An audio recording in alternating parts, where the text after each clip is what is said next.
नमस्कार. मी केदार टाकळकर. शैक्षणिक क्षेत्रामध्ये खूप वेगवेगळ्या प्रकारचं काम आतापर्यंत केलेलं आहे आणि ते बहुतेक सगळं 10वीचे विद्यार्थी, 11वी-12वीचे विद्यार्थी त्यांच्यासाठी करिअर गायडन्स, करिअर कोणतं सिलेक्ट करायचं किंवा अभ्यासाची मेथड कोणती वापरायची, तसंच परीक्षेमध्ये चांगले मार्क मिळवण्यासाठी काय करायचं, अशा खूप वेगवेगळ्या प्रकारचा गायडन्स हा मी गेले 35 वर्ष मी करतो आहे. आज त्याच मार्गदर्शनाचा एक भाग म्हणून मी तुम्हाला 10वीची SSC बोर्डाची उत्तरपत्रिका ही कशी सोडवायची, म्हणजे फक्त प्रेझेंटेशन पॉईंट ऑफ व्ह्यू बरं का, ज्याच्यामध्ये मी तुम्हाला कोणताही विषय शिकवत बसणार नाही आहे. तर प्रेझेंटेशन प्रत्येक विषयासाठी कसं करायचं, त्यातले महत्त्वाचे जे मुद्दे आहेत ते मी आज कव्हर करणार आहे. असं म्हटलं जातं आणि फॅक्ट आहे की 10वीची परीक्षा हे टेक्निक आहे, तंत्र आहे. त्या तंत्रामध्ये जर का तुम्ही एक्सपर्ट असाल ना, म्हणजे ते तंत्र तुम्ही टेक्निक चांगल्यापैकी अवगत केलं तर तुम्हाला तुमच्या अपेक्षेपेक्षा भरपूर मार्क मिळतात. हे तंत्र 2 प्रकारचं असतं. एक पहिलं म्हणजे अभ्यासाचं तंत्र आणि दुसरं म्हणजे पेपर कसा लिहायचा त्याचं तंत्र. त्यातलं मी पेपर कसा लिहायचा हे जे टेक्निक आहे त्याबद्दल आज तुम्हाला गाईड करणार आहे. खरं पेपर लिहायचं टेक्निक असं वेगळं काय असतं? बोर्डाचे जे परीक्षक असतात, एक्झामिनर्स, मॉडरेटर्स, चीफ मॉडरेटर्स, ती पण माणसं आहेत, शिक्षक आहेत. ते त्यांच्या प्रत्येकाच्या आपल्याकडनं म्हणजे विद्यार्थ्यांकडनं आणि विद्यार्थ्यांकडनं म्हणजेच आपण जी उत्तरपत्रिका आन्सरशीट लिहितो त्या आन्सरशीटकडनं त्यांच्या काही अपेक्षा असतात.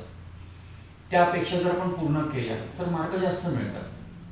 म्हणजे समजा एखादा 2 मार्काचा प्रश्न आहे, त्या 2 मार्काच्या प्रश्नामध्ये परीक्षकाला 4 मुद्दे अपेक्षित आहेत आणि तुम्ही मुद्द्यांप्रमाणे उत्तर नाही लिहिलं, एकाच पॅराग्राफमध्ये उत्तर लिहिलं तर कदाचित सगळे मुद्दे कव्हर होऊन सुद्धा तुम्हाला आउट ऑफ 2 1.5 मार्क मिळतील.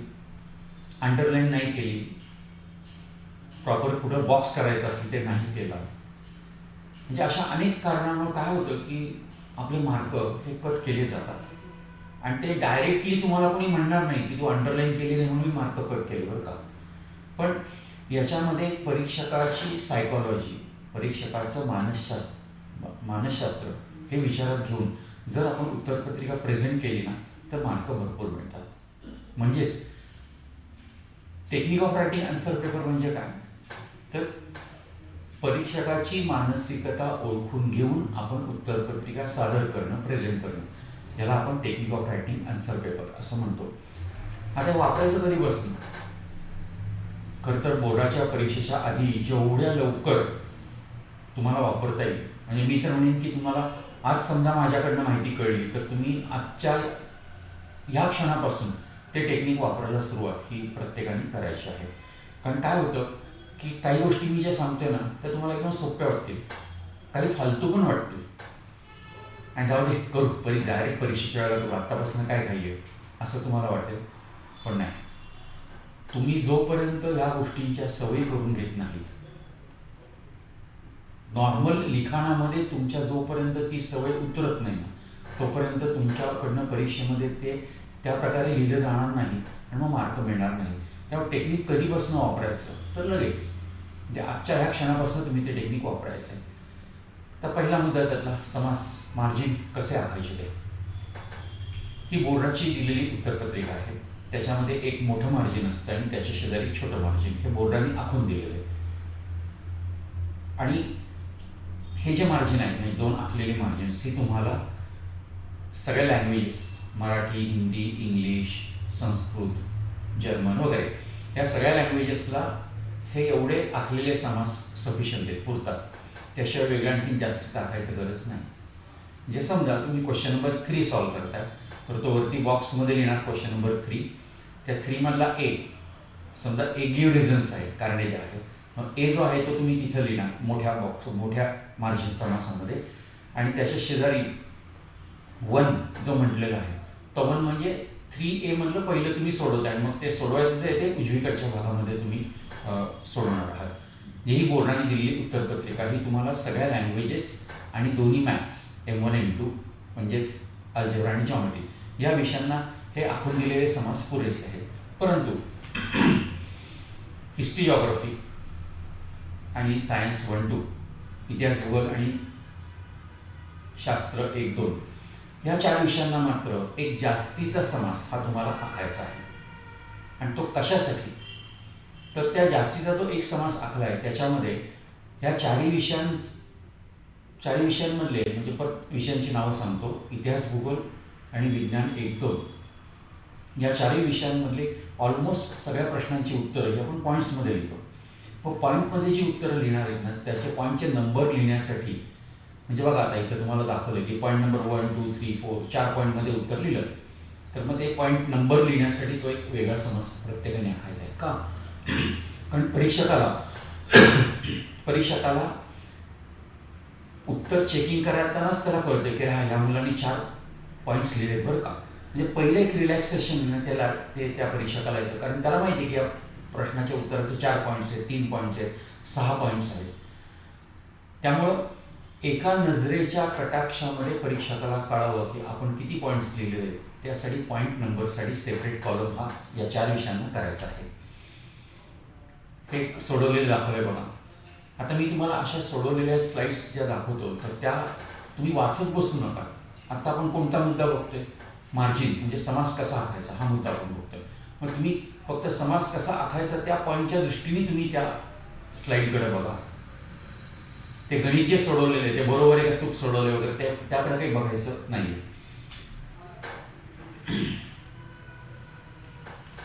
बघा पॉईंट नंबर लिहिण्यासाठी वेगळा कॉलम हा समास केलेला आहे. याप्रमाणे तुमचं उत्तर हे परीक्षकाला दिसलं पाहिजे. तर पेन कोणतं वापरायचं आणि पेन्सिल कोणती वापरायची? खरं तर कोणतेही पेन वापरू शकता म्हणजे ink pen, ball pen, gel pen. मग काही मुलं म्हणतात स्केच पेननी पण लिहायचं का? त्यातला विनोदाचा भाग वेगळा, परंतु कोणतेही पेन तुम्ही वापरू शकता. पण जर काही शिक्षक असं इन्सिस्ट करतात की नाही तुम्ही इंक पेनच म्हणजे शाईचं पेनच वापरा, पण असं काही नाही. जर तुम्ही बॉल पेनला कम्फर्टेबल असाल, तुम्ही जेल पेनला कम्फर्टेबल असाल तर तुम्ही कोणतंही पेन यूज केलं तरी चालतं. त्याबाबतीत बोर्डाचा कोणताही नियम नाही. फक्त ही काळजी घ्या की तुम्ही जे पेन यूज करणार आहात तर ते पेन वापरल्यानंतर तुमचं अक्षर चांगलं येईल आणि स्पीड मुख्य आहे ना तो चांगला पडेल. कारण होतं कसं बॉल पेननी काय होतं खूप जास्त प्रेशर करून लिहायला लागतं आणि मग जास्त प्रेशरनी जर का आपण लिहिलं ना तर एक 2-5 पानं पहिली बॉलपेननी लिहिलेली सुरुवातीची खूप छान येतात बघा. पण नंतर मग पान नंबर 8, 10, 12, 15 आपण जसं पुढे लिहित जातो तसं आपलं अक्षर खराब होत जातं. आणि आपण म्हणतो बघा बॉलपेन वापरलं म्हणून अक्षर खराब झालं. बॉलपेनमुळं अक्षर काही खराब होत नाही. आपल्याला ते प्रेस करून जे लिहायला लागतं ना तेव्हा बोटातली ताकदही हळू कमी व्हायला लागते आणि मग आपण जास्त प्रेशर न देता लिहिलं की मग अक्षर खराब होतं. त्यामुळे मी पण तुम्हाला सांगेन की बॉलपेन नका वापरू, पण if still you are comfortable की तुम्हाला वाटतं की नाही आमचं बॉलपेनने आम्ही 15, 20, 25 पानं आरामात लिहू शकतो तर तुम्ही ते वापरले तरी मला चालेल. आता इंक कोणत्या कलरची वापरायची म्हणजे ब्ल्यूनी लिहायचं, निळी शाई वापरायची का काळ्या शाईनी किंवा व्हायलेट कलरची पण एक शाई असते ती पण काही मुलं वापरतात. काही ब्ल्यू ब्लॅक मिक्स असते ती वापरतात. त्या बाबतीमध्ये मात्र बोर्डाचा नियम आहे की तुम्ही ग्रीन आणि रेड हे 2 कलर्स यूज करायचे नाही. हे 2 कलर सोडून तुम्ही काही यूज केलं तरी त्यांना चालणार आहे कारण ते एक्झामिनर मॉडरेटर वगैरे त्या मंडळींसाठी त्या कलर ठेवलेले आहेत. पण बाकी कोणत्याही कलरने तुम्ही पेपर सोडवला तरी चालेल. पण त्यात मी असं इन्सिस्ट करेन की जर तुम्ही लिहिताना खाडाखोड खूप करत नसाल ना ते ठीक आहे.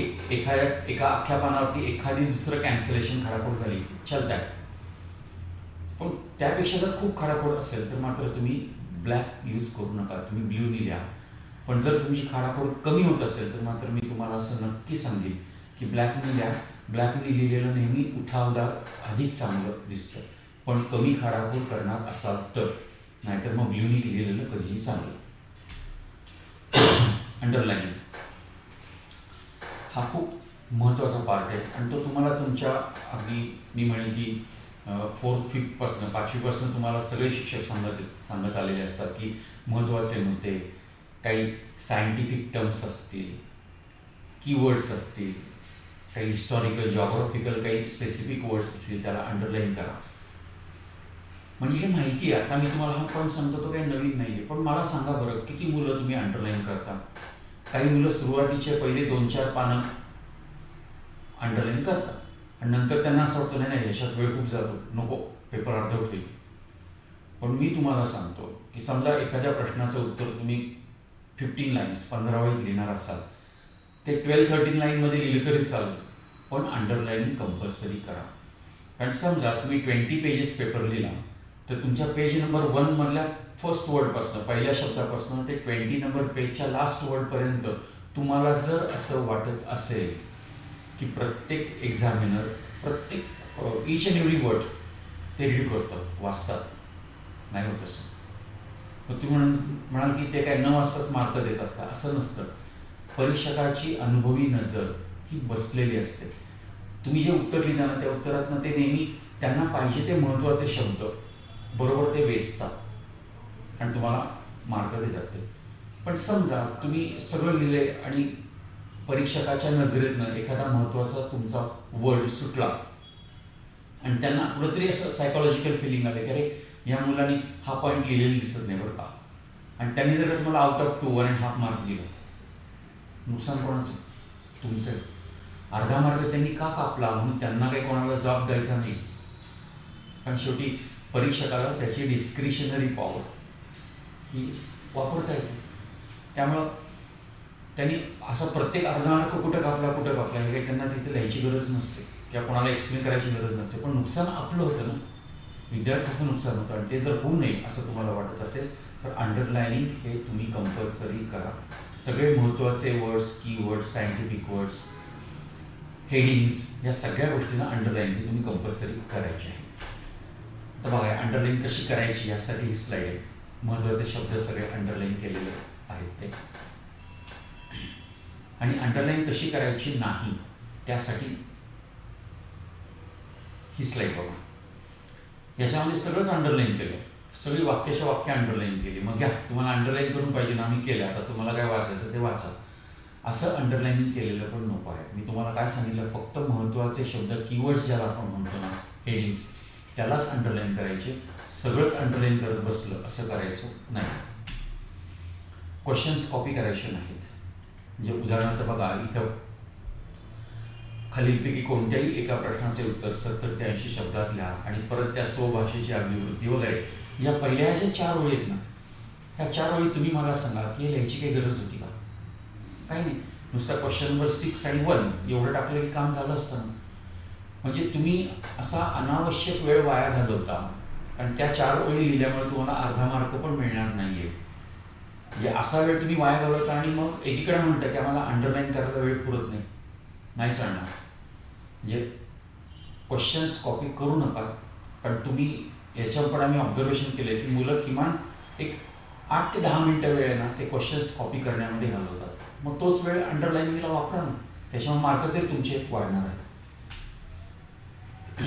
एक्झामिनरला कोणती इन्स्ट्रक्शन्स द्यायची नाही, रिक्वेस्ट वगैरे करायची नाही. त्या रिक्वेस्टसाठी एक मजेशीर एक्झाम्पल पण असं बघितलेलं आहे बरं का पेपर्समध्ये. म्हणून पहिल्याच पानावर मुलांनी लिहिलेलं होतं, माझी घरची परिस्थिती लय गरिबीची आहे, मला 10वी पास होणं खूप महत्त्वाचं आहे वगैरे, असं त्याने एक 8-10 ओळी लिहिल्या होत्या. पण मला सांगा, तपासणारा परीक्षक ठीक आहे, त्याला तुमच्याबद्दल सहानुभूती वाटेल, पण म्हणून ते मार्क देतील का? नाही देणार. तुम्ही जे लिहिणार आहात त्याच्यावरतीच मार्क मिळणार आहे. एका मुलाने लिहिलेलं होतं की मी साईबाबांचा भक्त आहे, मला त्यांचे आशीर्वाद आहेत. म्हणजे एकीकडं परीक्षकाला धमकीच, बघा मी साईबाबांचा भक्त बरं का, हां मला जर नापास केलं तर बघा आमचे बाबा तुमच्याकडे बघून घेतो. काही उपयोग नाही. आणि शेवटी तुम्ही प्रश्नाचं उत्तर बरोबर लिहिणार किंवा नाही याच्यावरती तुमचे मार्क हे डिपेंड असतात. म्हणून परीक्षकाला कोणती अशी रिक्वेस्ट वगैरे काही करायची नाही. कधी कधी असं होतं की समजा क्वेश्चन नंबर 3 आपण सॉल्व्ह करतो, समजा तो गिव्ह रिझन आहे, आउट ऑफ 3 2 सोडवायचे. एका पेजवरती मी त्यातला एक सोडवला, दुसरा सोडवला, ते पेज माझं भरलं. मला आधी वाटलं आउट ऑफ 3 2च सॉल्व करायचे. मी पुढचा प्रश्न घेतला. पण जरा पुढच्या 1-2 प्रश्न झाल्यानंतर मला असं जाणवलं की अरे आपण त्या गिव्ह रिझनमधलं दुसरं जे उत्तर लिहिलं ना त्याच्यामध्ये जरा पॉईंट मिसिंग आहेत बरं का. मग आपल्या आता मार्क तिथे जायची शक्यता आहे. आणि ते आउट ऑफ 3 मी टू सॉल्व केले, त्यातलं थर्ड जे होतं ते मला येत होतं. म्हणून मग मी ते नंतर आता जागा तर नाही तिथे सॉल्व करायला.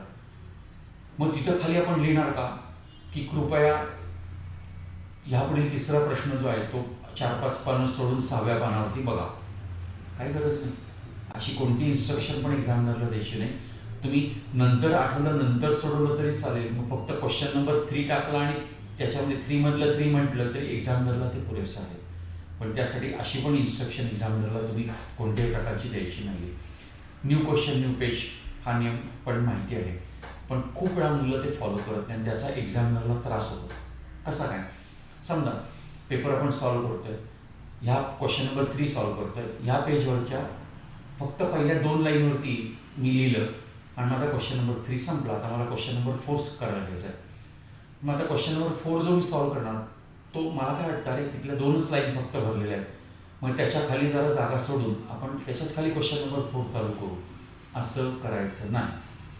कंपल्सरी ते पान अख्खं कोरं राहिलं तरी चालेल, पण तुम्ही पुढच्या पेजवरती जा. कारण तुम्ही जर एकाच पेजवरती क्वेश्चन नंबर 3 पण असेल, भले ते 2 लाईनी असतील, आणि त्याच्याच खाली क्वेश्चन नंबर 4 पण कंटिन्यू केला, तर तुम्हाला कल्पना आहे की एक्झामिनरला प्रत्येक पेजच्या वरती टॉपला त्या पेजवरती कोणते क्वेश्चन्स आहेत आणि त्याच्यामध्ये मिळालेले मार्क किती. मग त्यांना वरती टॉपला क्वेश्चन नंबर 3 पण त्या पेजवरती, क्वेश्चन नंबर 4 पण आहे. मग दोन्हीचे मार्क सगळे लिहित बसणं हे त्यांना त्रासाचं होतं. आपण टेक्निक यालाच म्हणतो की परीक्षकाला आपण कमीत कमी त्रास द्यायचा, त्यांना जे पाहिजे आहे ते अगदी सुखाने द्यायचं सगळं, म्हणजे ते आपल्याला भरपूर मार्क देणार. आणि म्हणून त्यासाठी नवीन प्रश्न नवीन पानावर हे कंपल्सरी प्रत्येकाने पाळायचं आहे. रफ वर्क कुठं करायचं? बऱ्याच वेळा मॅथमॅटिक्समध्ये आपल्याला रफ वर्क करायला लागतं. मॅथ्समध्ये काही वेळा मुलं काय करतात की तिथंच जिथं आपण सोडवणार आहोत तिथंच राईट साईडला पेन्सिलनी असं रफ वर्क करतात. मग त्यामध्ये असा विचार असतो की नंतर वेळ मिळाला तर ते खोडून टाकू. पण जर ते खोडलं गेलं नाही तर दिसायला ते खूप वाईट दिसतं. म्हणून रफ वर्क जे आहे ते मी तुम्हाला सांगेन की तुम्ही लास्ट पेज जे असतं ना आपल्या आन्सर शीटचं, आणि ते पेज कधी असं उलटं करणं हे सोपं पडतं. आणि मग तिथं तुम्ही पेनाने करा ना रफ वर्क, पेन्सिल करायची काही गरज नाही. आणि सारखं पेन पेन्सिल असं चेंज करत बसलं तरीसुद्धा त्याच्यावर आपला भरपूर वेळ हा जाऊ शकतो. म्हणून रफ वर्क जे आहे ते रफ वर्क तुम्ही लास्ट पेजवरती आणि पेनाने करा. फक्त त्या पेजच्या वरती टॉपला हेडिंग लिहून टाका रफ वर्क किंवा कच्चे काम, आणि ते पेज आधीच पूर्णपणे कॅन्सल करून ठेवा. म्हणजे कॅन्सल केलेले पेज असल्यामुळे एक्झामिनरने ते चेकिंग करायचा प्रश्नच येणार नाही. कॅन्सलेशन, खाडाखोड करायची नाही, पेपर छान लिहायचा, स्वच्छ पाहिजे, हे सगळेजण सांगतात. पण मला सांगा की पेपर लिहिताना आपल्याकडनं खाडाखोड होतेच ना थोडीफार. पण खूप वेळा काय होतं की समजा एखादा मुलगा पेपर लिहितो आणि त्याच्या 5व्या ओळीवरती त्याची खाडाखोड 3 शब्द लिहायला चुकले. एकतर आपण चुकलेलो आहोत म्हटल्यानंतर, कारण आधी लिहिलं मग कळलं हे चुकीचं लिहिलं, मग चुकले म्हटल्यानंतर आपण स्वतःवरती थोडे चिडलेलो असतो. मग आपण काय करतो ते खोडताना की असं करून किंवा असं करून खोडतो. म्हणजे कधी मी असं बघितलं की मुलं अगदी पान फाटेपर्यंत खोडतात.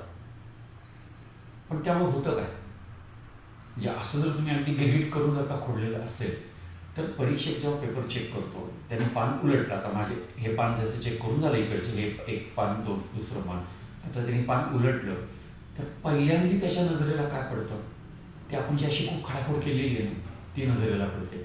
आणि मग तिथं इम्प्रेशन काय पोरगं आहे ना साधं नीट लिहिता येत नाही, की तुम्ही काय खोडले वगैरे तो भाग त्याने अजून वाचलेलं पण नाही बरं का, पण एक सायकॉलॉजिकल इम्प्रेशन की खूप खाडाखोड केलेली आहे.